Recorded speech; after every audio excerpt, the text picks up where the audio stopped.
Assalamualaikum warahmatullahi wabarakatuh. Halo semuanya, apa kabar? Semoga dalam keadaan sehat dan baik semuanya ya.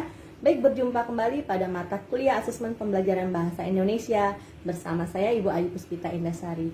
Nah, pada materi ini kita akan membahas mengenai hakikat reliabilitas dan menentukan reliabilitas soal pada pembelajaran bahasa Indonesia. Nah, kira-kira apa saja yang ada di dalam teori ini? Baik, kita simak saja video selanjutnya.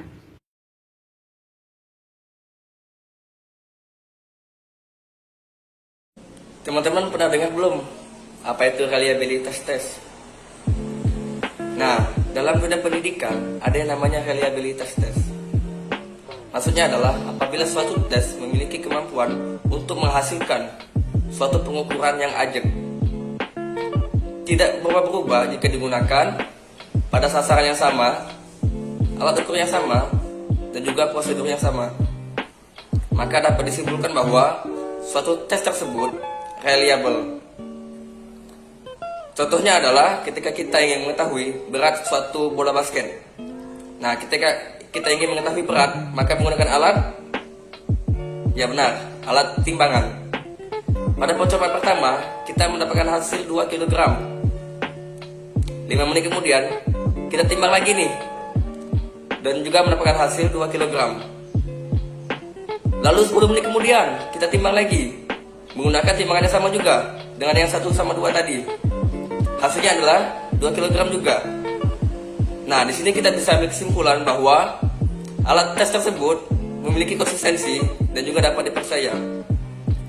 Inilah yang disebut dengan reliable. Apa saja sih faktor-faktor yang mempengaruhi tingkat reliabilitas? Nah, yang pertama itu ada jumlah butir soal. Semakin banyaknya jumlah butir soal yang diberikan, maka tingkat reliabilitas yang diperoleh akan semakin tinggi. Yang kedua itu ada homogenitas soal tes. Soal-soal yang memiliki homogenitas tinggi cenderung memiliki tingkat reliabilitas yang tinggi juga. Misalnya, soal tes kebahasaan dan tes fisika. Tes fisika cenderung memiliki tingkat reliabilitas yang tinggi. Mengapa? Karena dalam segi penyelesaian soal, tes fisika lebih homogen daripada tes kebahasaan. Terus, yang ketiga ini waktu yang diberikan pada soal tes. Semakin terbatasnya waktu yang diberikan, cenderung mendorong tingkat reliabilitas yang tinggi. Yang keempat ada keberagaman pelaksanaan tes. Semakin beragam pelaksanaan tes, maka semakin tinggi juga tingkat reliabilitas yang diperoleh. Yang kelima ada tingkat kesukaran soal pada tes. Soal-soal yang memiliki tingkat kesukaran yang sedang akan semakin reliable daripada soal-soal yang memiliki tingkat kesukaran yang terlalu sulit atau terlalu mudah.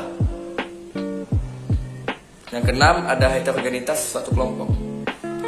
Semakin heterogen suatu kelompok akan menunjukkan suatu tes yang semakin reliable.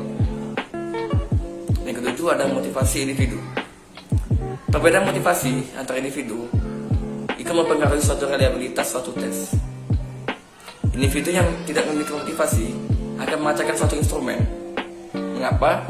Karena individu tersebut tidak mengisi instrumen dengan sungguh-sungguh, sehingga tidak mencerminkan suatu kenyataan yang tidak sebenarnya.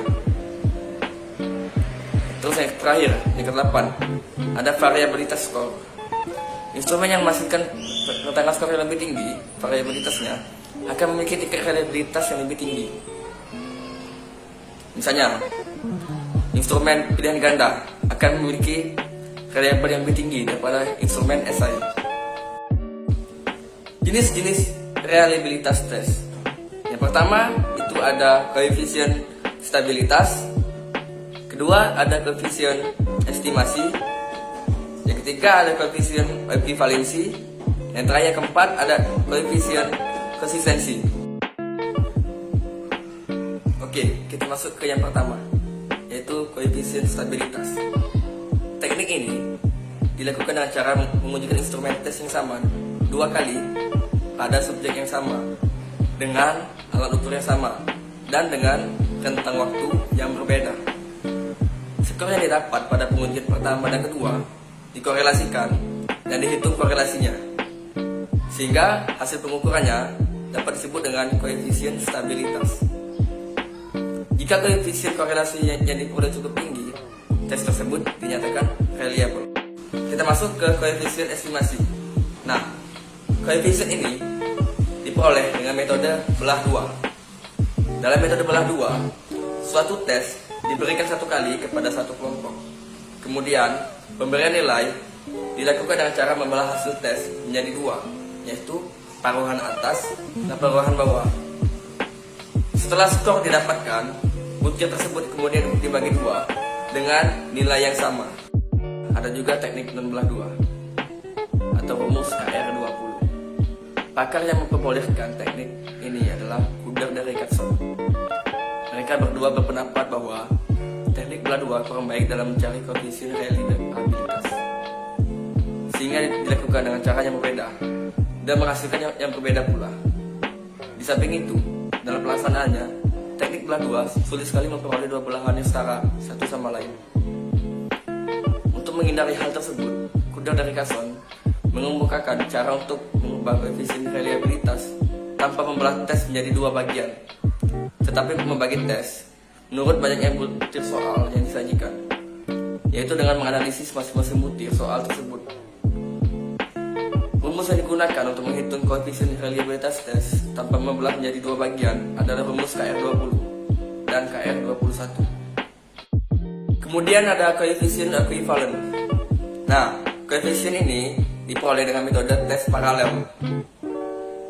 Dalam metode ini, dua buah tes paralel atau mempunyai bobot yang sama diberikan kepada kelompok siswa yang sama dengan jeda waktu yang tidak lama. Kedua tes tersebut dinyatakan paralel karena dibuat berdasarkan kisi-kisi yang sama. Akan tetapi, butir soalnya berbeda, meskipun untuk mengukur unsurnya sama. Kemudian hasil tersebut dihitung koefisien korelasinya berdasarkan rumus yang ada di atas. Bisa dilihat, oke. Untuk materi sudah cukup ya. Selanjutnya kita akan masuk ke contoh soal. Nah, dalam contoh soal ini kita akan menggunakan rumus KR20 yang sudah sangat sering digunakan oleh para peneliti yang menggunakan metode kuantitatif dalam penelitiannya. Tanpa berlama-lama lagi, langsung saja kita cus.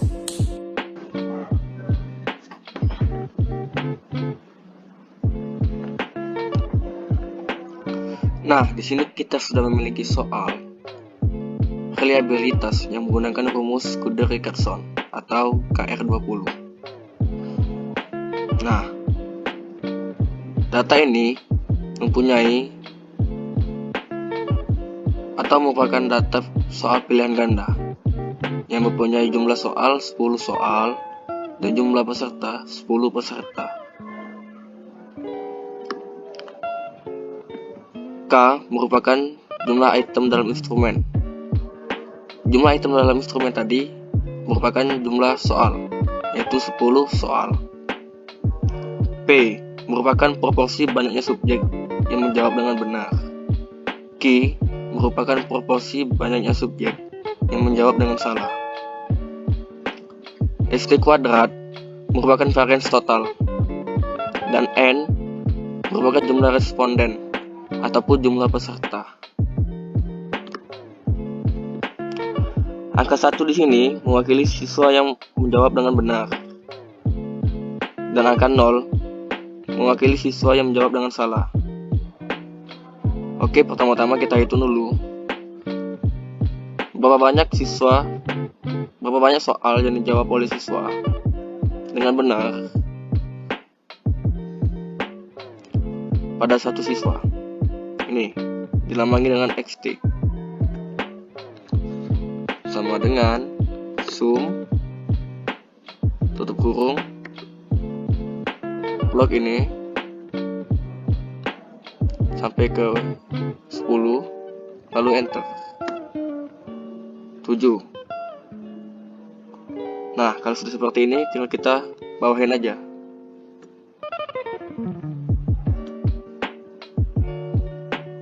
Tarik ke bawah. Nah, lalu XT kuadrat merupakan jumlah yang tadi kita kuadratkan. Rumusnya adalah sama dengan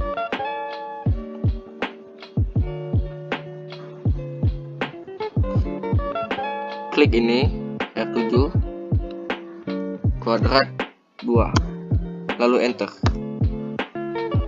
49 ya. Nah, ini kita langsung tarik aja ke bawah seperti tadi. Nah,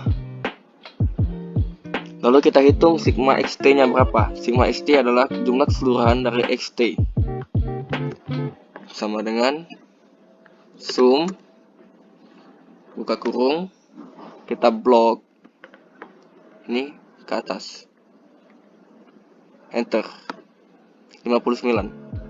Nah, lalu sigma xt kuadrat juga kita hitung sama dengan sum buka kurung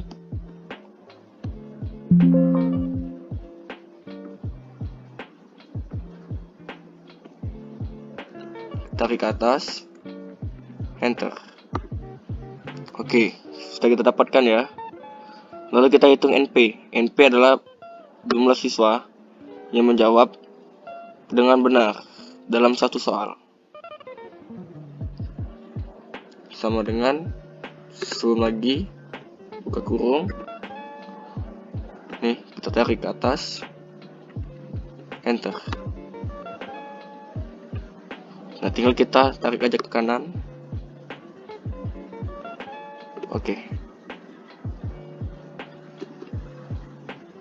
Salah tadi. Nah, kalau kita hitung P-nya, P merupakan apa tadi? Ya, P adalah proporsi banyaknya siswa yang menjawab dengan benar. Nah, rumusnya adalah sama dengan klik yang 6 ini lalu dibagi 10. 10 merupakan jumlah siswanya. Lalu enter 0,6. Nah, tinggal kita tarik lagi ke kanan. Oke. Kita hitung Q. Q tadi adalah jumlah siswa yang menjawab dengan salah. Rumus Q tadi adalah apa rumus Q? Ya, 1 dikurang proporsi banyaknya subjek yang menjawab dengan benar, atau 1 dikurang P. Langsung aja masukin rumusnya, sama dengan 1 dikurang ini, enter 0,4 ya. Ya, langsung aja kita tarik ke kanan lagi. Ini P kali Q, proporsi jumlah soal yang menjawab dengan benar dikalikan dengan proporsi jumlah soal yang dijawab dengan salah. Rumusnya adalah sama dengan kita klik P-nya, lalu kita kali, kita klik Q-nya, enter. Lalu kita tarik lagi. Nih, kita hitung juga sigma PQ-nya, sama seperti yang ST kuadrat tadi ya. Jumlah dari keseluruhan P kali Q-nya sama dengan sum buka kurung, kita blok ini, tarik, enter. Nah, dapatlah 2,31.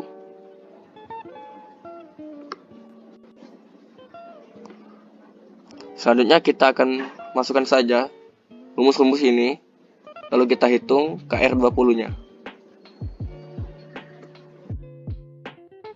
Nah, ini merupakan rumus KR. Kita masukkan saja yang telah kita dapati di Excel tadi. Sigma xi kuadratnya 363 ya. Dikurang sigma xi tadi berapa?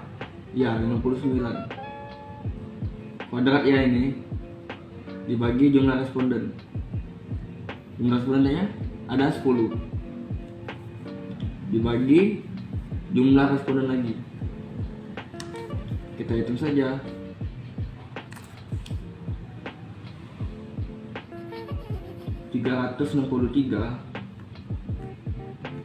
dikurang, nah 59 kuadrat berapa?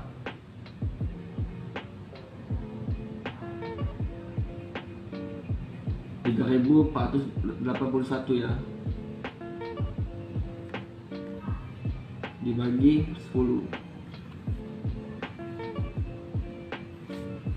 sama dengan 363 dikurang 348 dibagi 10. Nah, SI sama dengan 363 kurang 348 berapa? Ya 15 dibagi 10. SI sama dengan 15 dibagi 10 berapa? 1,5. Nah, menurut sistem tadi, reliabilitas yang dibenarkan atau diterima adalah lebih dari 0,7. Berarti ini lebih besar dari 0,7, 1,5. Berarti penghitungan ini reliable.